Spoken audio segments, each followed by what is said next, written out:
the enchanted marriage. The village of Ajori was a place where traditions ran deep, where elders' words were laws, and where the whispers of old stories still carried warnings through the wind. It was here that Senna, a young and radiant woman, lived. She was known for her beauty, her kindness, and the gentle way she spoke to even the smallest creatures of the earth. Her heart had always been full of dreams, but nothing prepared her for the day she met Tade. Tade was unlike any man she had known. He was handsome, with a quiet confidence that made him stand out from the other men in the village. He spoke with the smoothness of river water and had eyes that held a mystery that both intrigued and unsettled her. When he asked for her hand in marriage, she felt honored, despite the unease that lingered in the depths of her soul. But the elders did not celebrate. Senna, listen to us, an old woman named Mama Iriti warned one evening as the wedding preparations began. There is something wrong with that family. His mother, Mama Doru, is not like other women. She has outlived too many people, and no one knows how. Another elder, Babakara, sighed heavily. And the brides of Tade, where are they? The last woman who married him vanished. No one saw her again. Senna frowned. You think she ran away? Mama Iriti shook her head. We think she never left at all. But love, or what she thought was love, blinded Senna. She refused to believe the village gossip. Tade was kind to her, and her heart convinced her that he would protect her. Ignoring the warnings, she married him in a grand celebration filled with drumming, laughter, and dancing. But as the night fell, a strange chill settled over Senna's heart. A dark invitation. After the wedding feast, Mama Doru approached Senna. Her presence was unnerving, her skin was smooth and ageless, her dark eyes piercing, and her smile never quite reached her lips. It is time, my daughter, Mama Doru said, her voice as sharp as a blade wrapped in silk. Time for what? Senna asked, feeling her hands grow cold.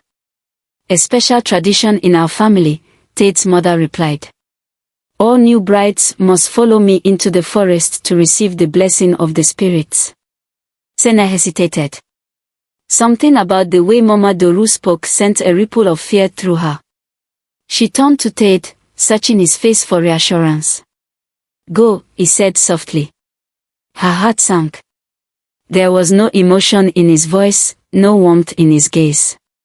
He simply stood there, unmoving, as if this was a duty he had performed many times before. Still, Senna swallowed her fear and followed Mama Doru into the thick, dark woods. The air grew colder the deeper they went, and an unnatural silence settled around them. The sounds of the village celebrations faded, leaving only the crunch of dried leaves beneath their feet. Finally, they arrived at a clearing bathed in silver moonlight. A circle of stones lay in the center, carved with strange symbols that pulsed with a faint glow. Stand there, Mama Doru instructed, pointing to the center. Senna hesitated. What kind of blessing is this? Mama Doru's smile widened, but it did not bring comfort. A powerful one. One that ensures you will never leave us. Before Senna could react, the old woman lifted her hands and began to chant in a language unfamiliar and ancient. The symbols on the stones glowed brighter, casting eerie shadows around them. The ground beneath Senna trembled, and suddenly, pain like fire surged through her body. She screamed. Her limbs stiffened, her skin burned, her bones twisted in ways they were never meant to. Her fingers melted together, her legs fused, her breath turned into sharp hisses. Her vision blurred, and the last thing she saw before darkness took her was Tade, standing at the edge of the clearing, watching in silence. And then, nothing. The curse unfolds. When Senna awoke, she felt strange. Her body was heavier, but it moved differently. She tried to stand, but there were no legs beneath her, only the cold, scaly length of a serpent. Her heart pounded. She turned her head and saw her reflection in a pool of water nearby. A giant snake stared back at her, its black eyes wide with terror. No, no, this isn't real. But it was. She let out a cry, but what came forth was a hiss. Panic filled her as she slithered back, trying to escape this nightmare. But where could she run? What had been done to her? And then, from the darkness of the trees, came another hiss. Senna froze. A shadow moved, then another, then another. One by one, 6 massive snakes emerged from the forest, their eyes glowing faintly under the moonlight. They surrounded her, their movements slow and deliberate. Then, to Senna's utter horror, the largest of them spoke. Another one, it whispered in a smooth, sorrowful voice. Senna's breath hitched. Who are you? The serpent dipped its head. We were once like you. Brides of Tade. Victims of Mama Doru's curse. Senna's heart shattered. She was not the first. And if she did not find a way to escape, she would not be the last. The other brides of the curse. Senna coiled herself back instinctively, her cold, scaly body pressing against the damp forest floor. She couldn't believe what she was seeing or hearing. The 6 enormous snakes surrounding her were speaking in soft, feminine voices, their glowing eyes filled with sorrow. We were once like you, the largest of them repeated, her voice carrying the weight of countless years. Young brides, hopeful and full of life, until we were brought here and cursed by Mama Doru. Senna's heart pounded. The reality of her transformation was settling in, the nightmare pressing into her bones. This can't be real. There has to be a way to break this curse. A smaller snake, her golden scales glimmering under the moonlight, let out a bitter hiss. We have tried. Over and over again. The largest snake slithered closer. My name is Yoba. I was the first bride of Tade. She nodded toward each of the others. These are Luma, Kesai, Fura, Bemi, and Oda. We were all once like you, women, full of dreams, tricked into marriage with Tade. Senna's mind whirled. Why? Why would she do this to us? Yoba sighed. Because Mama Doru is not like other mothers. She is a sorceress, a creature of darkness who has lived for centuries. She drains the life force of young women to extend her own youth. When she is done with us, she turns us into these, cursed, forgotten, prisoners in this forest. Senna shuddered. And Tade. He just allows this. The other snakes hissed in unison, their anger evident.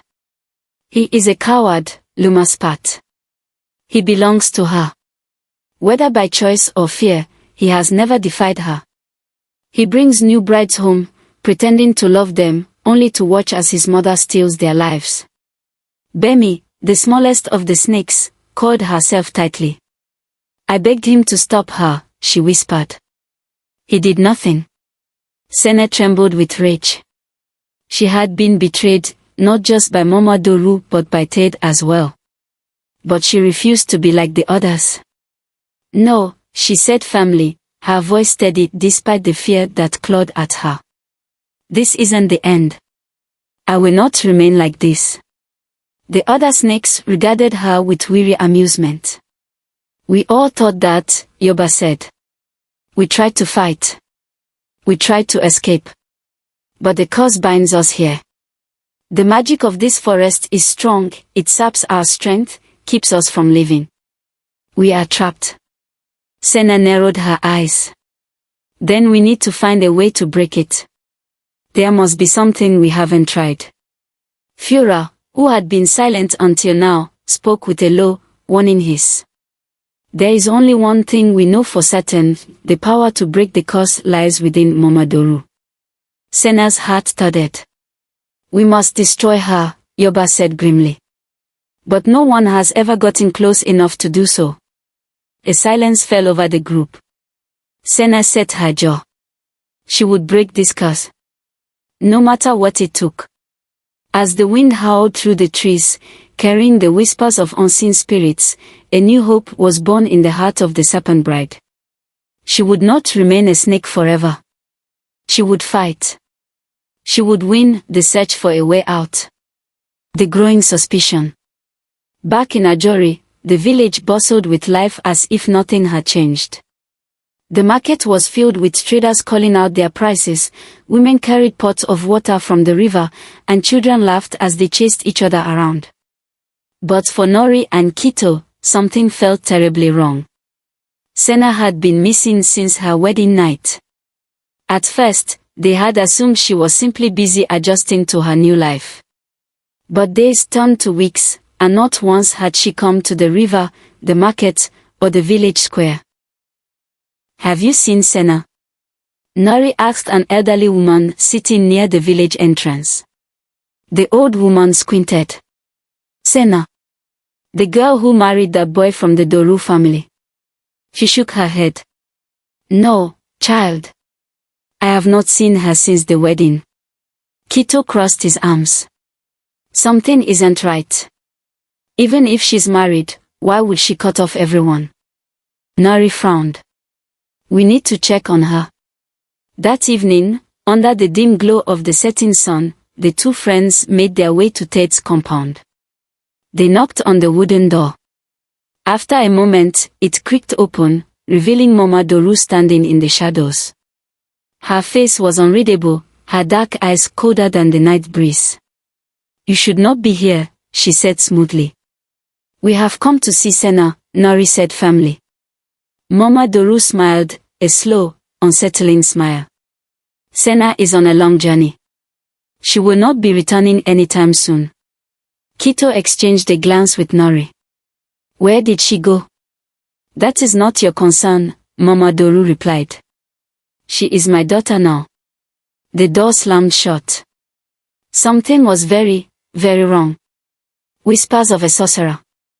Determined to find answers, Nori and Kito sought out the elders of the village. But every time they asked about Tate's past brides, they were met with silence. "Forget what you are searching for," one elder warned. "Some truths are best left buried." But the more people avoided their questions, the more convinced they became that Senna was in danger. One night, while eavesdropping near a group of hunters, they overheard a name, Baba Imik. "That old sorcerer," one man scoffed. "He's nothing but a madman." "Maybe," another replied, "but they say he knows the secrets of lost souls and the curses that bind them." Nori's heart leaped. If anyone could help them, it was Baba Imik. "We need to find him," she whispered to Kito. "That's madness," he hissed back. "People say he lives deep in the Forbidden Hills." "Then we go to the Forbidden Hills." And with that, they made up their minds. The Snake Bride's discovery. Meanwhile, deep within the cursed forest, Senna and the other snake brides slithered through the thick undergrowth. Days had passed since Senna's transformation, and while she was still horrified by her form, she had learned to move with ease. "We need to find a way out of this forest," she said, determined. Yoba sighed. "We have tried. The magic here prevents us from leaving. Every time we reach the edge, we are pulled back." "But we haven't tried everything," Senna insisted. That night, as they coiled together beneath a twisted old tree, something caught Oda's attention. "Look," she hissed. The snakes turned to see ancient carvings etched into the trunk, markings so old they had nearly faded. Senna moved closer, studying them. The symbols showed a group of women standing in a circle, with a dark figure looming over them. In the next image, the women were turning into serpents. "It's our story," Luma whispered. Fura traced one of the carvings with her tail. "But look at this one." Senna followed her gaze and gasped. One carving showed a man standing before the cursed women, holding a staff. The next image showed the women returning to their human forms. "This means the curse can be broken," Senna exclaimed. Bemi hissed. "But by who?" Senna studied the carvings carefully. The man in the images was not Ted, his robes were different, his stance powerful. A sorcerer. She turned to Yoba, excitement and fear colliding in her heart. We need to find this man. Yoba's voice was grim. Senna, this means one thing. What?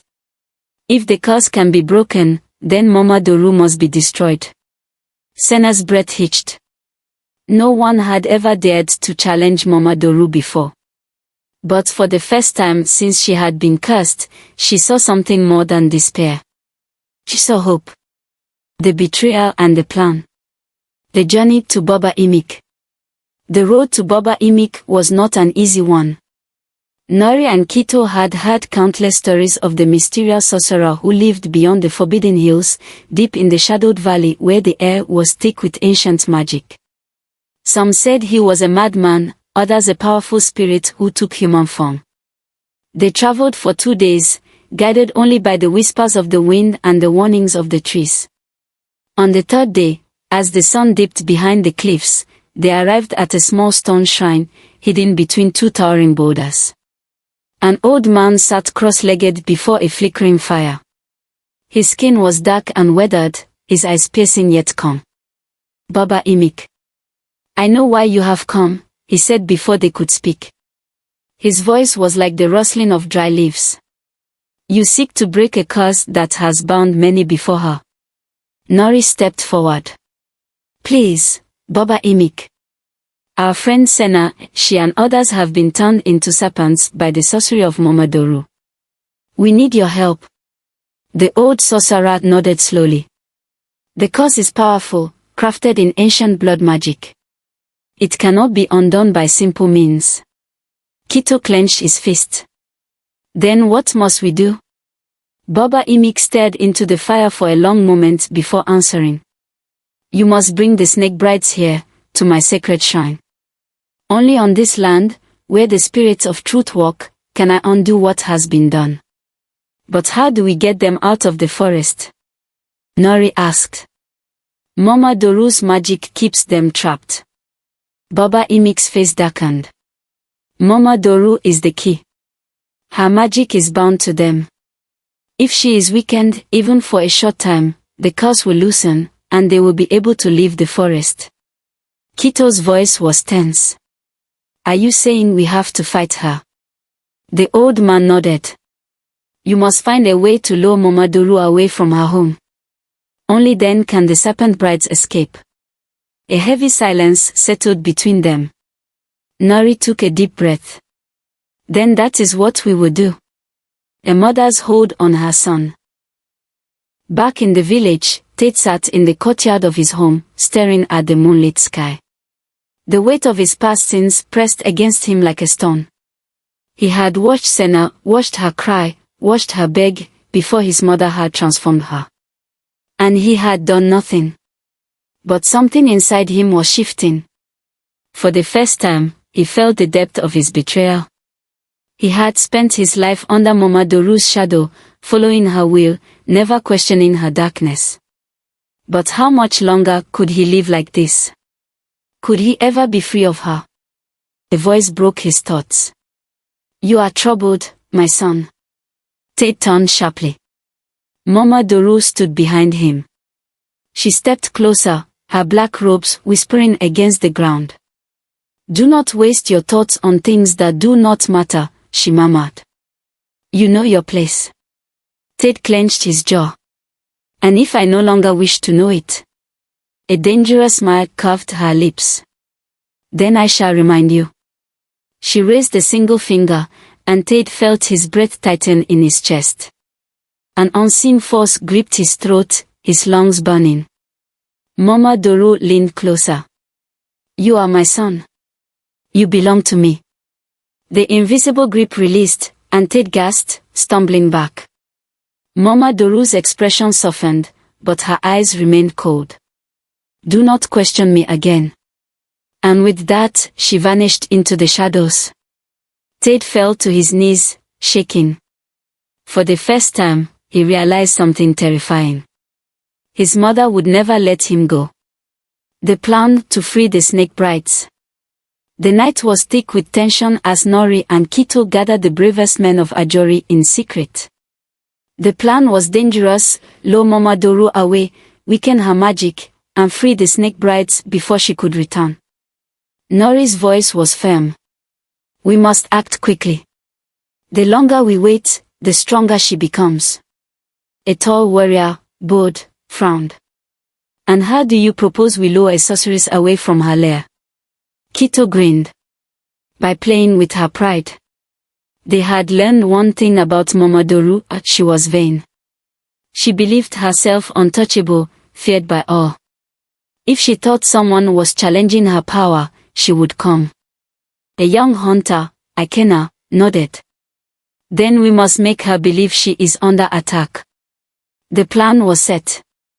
Bod and his men would cause a disturbance near Momodoru's home, setting small fires and drawing her out.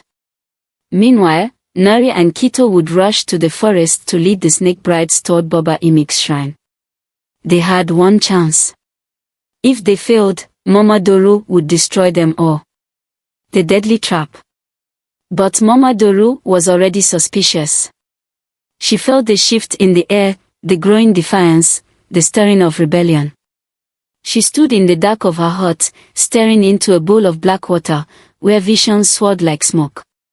She saw Nori. She saw Kito. She saw the snake brides moving, speaking of hope. Her lips curled into a snarl.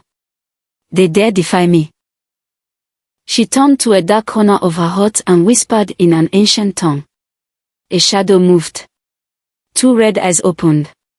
Momodoru smiled. Kill them all. The battle of light and dark. The descent into darkness. The night was eerily silent as Nori, Kito, and the warriors of Ajori stepped into the cursed forest. The trees loomed high, their twisted branches clawing at the sky. The air felt heavy, thick with unseen magic that whispered in the wind. Each warrior carried a weapon, a spear, a machete, or a bow, but deep down, they knew ordinary weapons might not be enough against Momodoru's sorcery. We move quickly, Nori whispered. We find the snake brides, lead them to Baba Imik, and get out before she realizes what's happening. Kito nodded. And if she does? Nori's grip on her knife tightened. Then we fight. They pressed forward.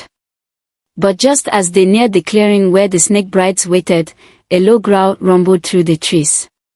Kito turned sharply. Did you hear that?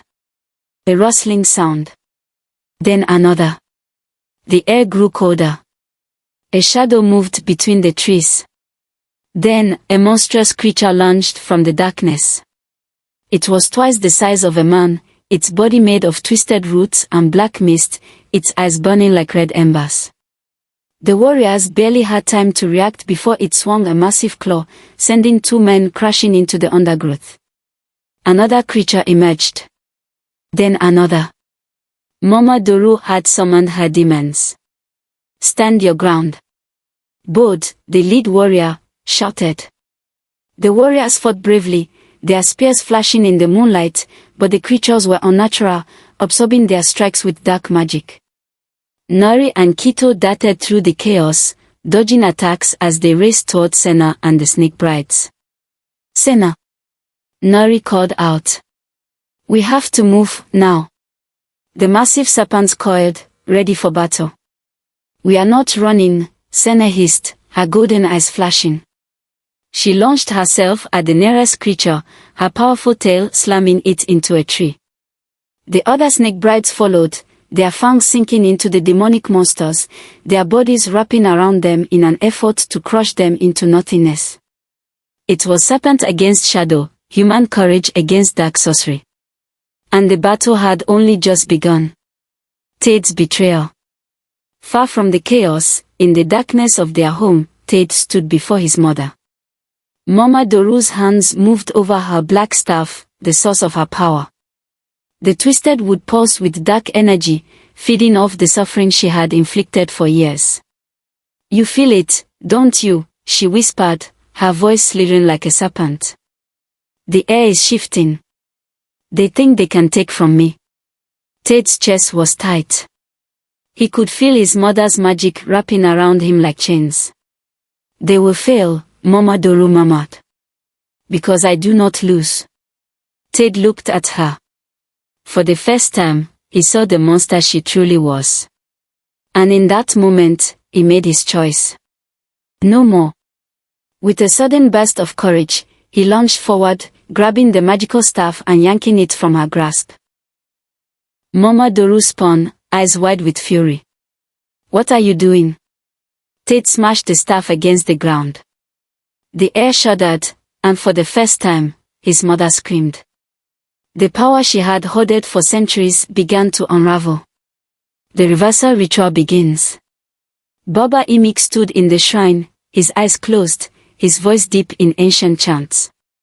His hands moved over the sacred fire, calling upon the spirit of light. And then, a shift. The snake brides felt it first. A warmth spread through them, their scales tingling, their bodies trembling. Senna gasped. It's working, she whispered. But the moment of hope was short-lived. A howl of fury split the night. Mama Doru had arrived. Her body was wreathed in shadows, her face twisted in rage. Though weakened by Tate's betrayal, she still radiated dark magic. You dare defy me, she shrieked.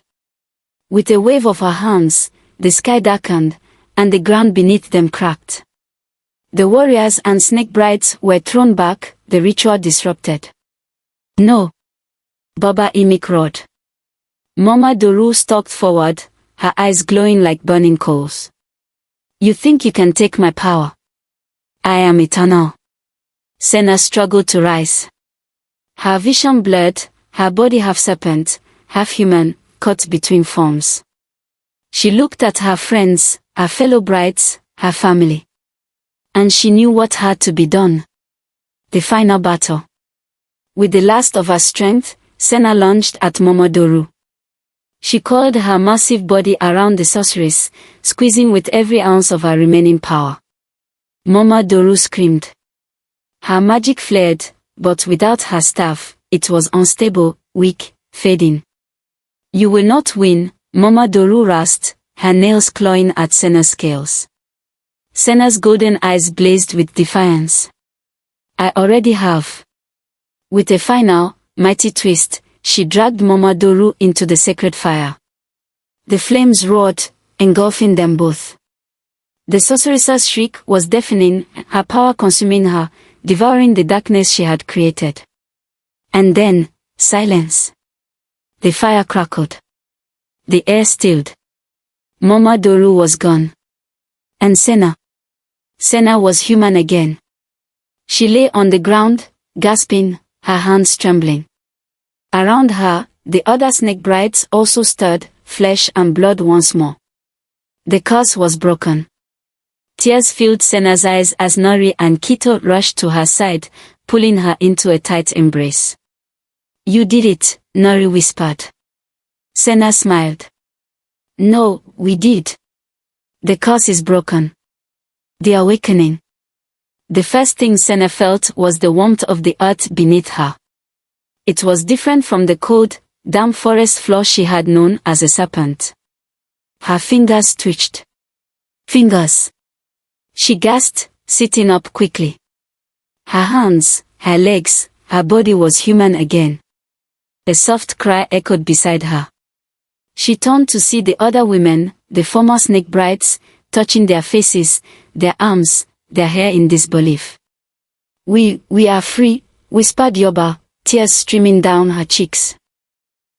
The sacred fire had dimmed, leaving only glowing embers. Mama Doru was gone, her darkness consumed by the very magic she had abused. The curse was broken. Baba Imik stepped forward, leaning on his staff. His eyes, full of wisdom, studied the women. The spirits have restored you, he said solemnly. But the path ahead is now yours to walk. Senna met his gaze, nodding. She had survived. But now, she had to leave. The village learns the truth. Word of Mama Doru's downfall spread like wildfire through Ajori. By morning, the entire village gathered, staring in disbelief as Senna and the other freed women walked through the gates. Gasps filled the air. The missing brides, an elder exclaimed. They were alive all this time. As whispers swirled, Baba Imik stepped forward. His voice, steady and commanding, carried through the crowd. The truth has been hidden for too long, he declared. Mama Doru was no ordinary woman, she was a sorceress who stole the lives of these young brides to prolong her own. She turned them into beasts, trapping them in a fate worse than death. A stunned silence followed. Then, anger. The people of Ajori had feared Mama Doru, but now that she was gone, rage replaced fear. She cursed her own daughters. She brought darkness into our village. A voice cut through the murmurs. Tade. He stepped forward, his face pale, his shoulders hunched under the weight of his guilt. The villagers turned on him, their eyes burning with judgment. You knew, an elder accused. Tade lowered his head. I was a coward, he admitted. I let her do it. I let her destroy innocent lives because I was too afraid to stop her. The crowd murmured in anger, some shouting for justice. But Senna raised a hand, stepping forward. Let him go, she said firmly. Gasps rippled through the crowd. Nori frowned. Senna, after everything he did. Senna's voice was quiet but steady. I will never forgive him.